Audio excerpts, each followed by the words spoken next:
Hell yeah.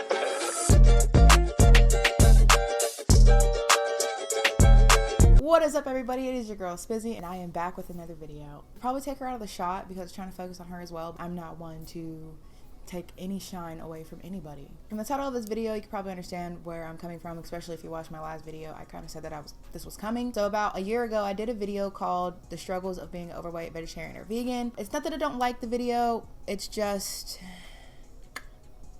outdated, and I didn't really have that much experience. I kind of just want to make an updated video. If you didn't know, I was vegetarian 9 years prior before going vegan.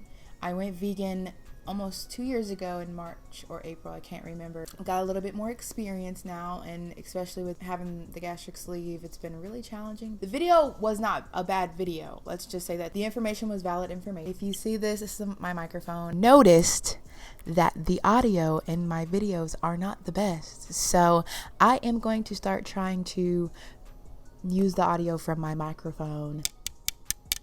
It's pretty trusty. I feel like I do want to actually make a reaction video to my video and basically explain everything in depth of what I was trying to say. It was just kind of hard for me. I was new at YouTube. I wasn't used to being in camera setting. My experience really has not changed. My views are pretty much the same. You know, now that I'm losing weight, I feel like I might lose a little bit of what it's like to be an overweight vegetarian or vegan, because the more weight I lose and the healthier I begin to look and feel, I might not run into these problems as much as I used to, but I feel like it's still relevant. I'm still overweight and I'm still on a health journey. First thing I kind of touched on but didn't really touch on is accommodations. I feel like this is one of the biggest annoyances as being a vegetarian or vegan, especially when being overweight, is people are going to want to try to accommodate you. For me personally, I always politely decline, because something about me, I don't eat food that I haven't seen cooked, and that's just one thing about me. Just had bariatric surgery, so I can't eat everything that other people are eating. For example, if I'm at work and they try to accommodate me, I just politely ask them no.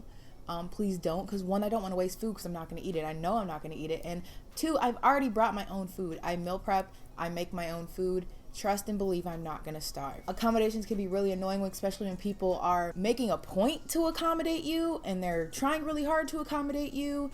It can just get overwhelming because you're just like, no thank you. I guess the other realm of it is if you do want accommodations and nobody's willing to accommodate, that can also be annoying. But I guess my tip to you is to always bring your own food. So literally in the trunk of my car, in my cargo net, I have nothing but snacks. My mom got me onto doing that because she said I need to keep snacks in my car because I had bariatric surgery, and you always need to have something on you in case you get hungry, because getting hungry when you've had bariatric surgery is very dangerous. Accommodations are annoying. Another thing about being an overweight vegan or vegetarian is people are going to test your knowledge. And I know I touched on this in the first video, is if you are vegetarian or vegan, you might not aspire to know everything about it. You just might want to take on the lifestyle. And that's absolutely okay.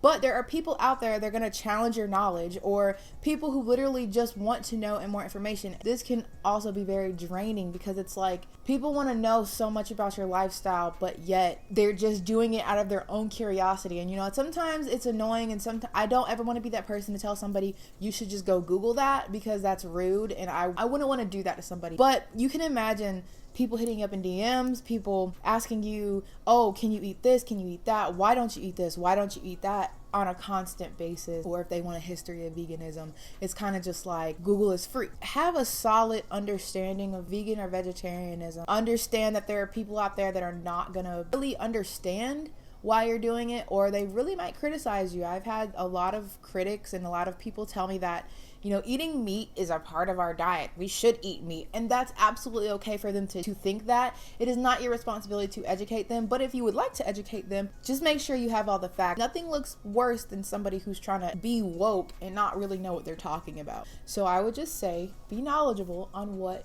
you know and be confident in what you know.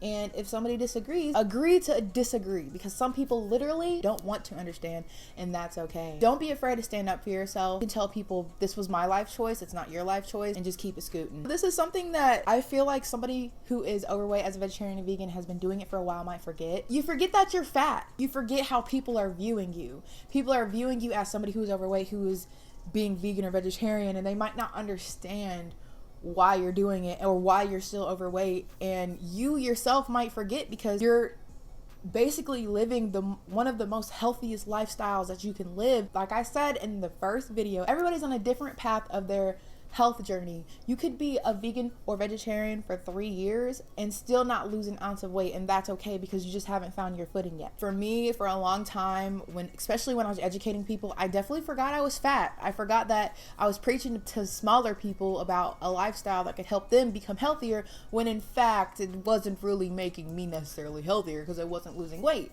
So that's just one thing I think that you should understand. Sometimes you might forget you got that dump trunk behind you, you know? Another thing that I touched on a little bit, but not a lot, is when you're vegan or vegetarian, you're already gonna seem like you're a picky eater, and then being overweight and being a picky eater, it's gonna shine a really negative light on you, and that's just something that you're just gonna have to deal with. And people are gonna judge you, and people are gonna be like, feel like you can't eat this, you're just choosing not to, and you literally have to look them in their face and be like, that's exactly what it is. It's a choice. It's not something you have to do. It's something you want to do. If I'm telling you I can't eat XYZ, it's my choice. I shouldn't have to explain every reasoning behind why I don't want to eat something, and that's just something that's going to come with the territory. You're just going to seem like you're being picky, and you kind of are. But when it comes to everything vegan, I'm really not picky. I eat anything and everything that I can eat.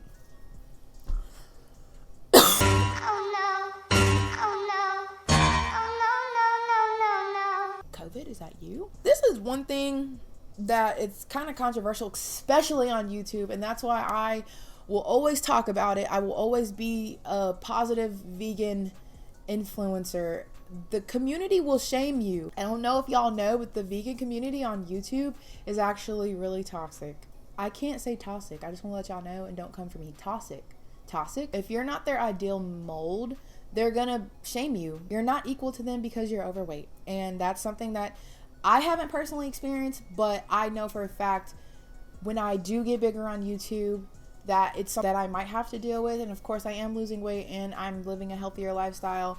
I might not get it as much as the next person, and I just feel like that's something that should be talked about and that you should be aware. If you ever want to talk about being vegan or vegetarian, this is a safe space. I won't tolerate anybody shaming anybody in the comments or anything like that. If you're not sure about something, ask. You know what I'm saying? Like, I don't want anybody to ever feel uncomfortable or feel like somebody's going to talk down to you because you didn't know a simple question. I don't like that, and that's not my style. If you don't agree with something I say, let's talk about it. I'm not going to be rude, and I'm not going to allow people in the comments to be rude to you. Okay? This is another thing that I feel like people don't talk about is, you know, even though you're living a healthier lifestyle, you still are overweight. You might still have health problems. You know, I feel as there is a misconception that changing over to a vegan or vegetarian diet is going to make all of your health problems disappear. Has it done that in the past? Absolutely. But it might not do that for everybody, and that's okay. Everybody is on their own health journey. You cannot expect to go vegan or vegetarian and then all of your health problems go away. That's not how it works. You have to work towards those goals, and it's a rocky road. I'll let you know. About a year and a half ago, I was pre-diabetic, and when I started losing weight for this bariatric surgery, I was no longer pre-diabetic, and that's one of my biggest accomplishments, and I feel like the vegan lifestyle has something to do with that, because one, I don't eat a lot of sugar, and two, I don't eat a lot of saturated fat. And the last thing I want to touch on that I talked about is the overall pressure. There's going to be pressure put on you because people are going to be wanting you to fail because you're fat. I mean, that's just the truth, and it sucks, but it's just something that you're going to have to realize and work harder and prove people wrong. And I necessarily did not have a lot of pressure put on me to stick with my diet or do everything right, because I'm gonna be real with you, I messed up a lot, and I still mess up, but at the same time, it's a learning experience, and it's something that you should enjoy. It's nothing that you should ever feel is forced. If you decide to be vegetarian or vegan one day and then you don't want to the next day, that is absolutely fine, and don't let anybody tell you anything less. I feel like there's pressure from both parts. There's pressure to be a good vegan or vegetarian, and there's pressure to be a bad vegetarian or vegan. There's going to be people rooting for you, want you to make all the correct steps, and want you to do everything right, which is unrealistic.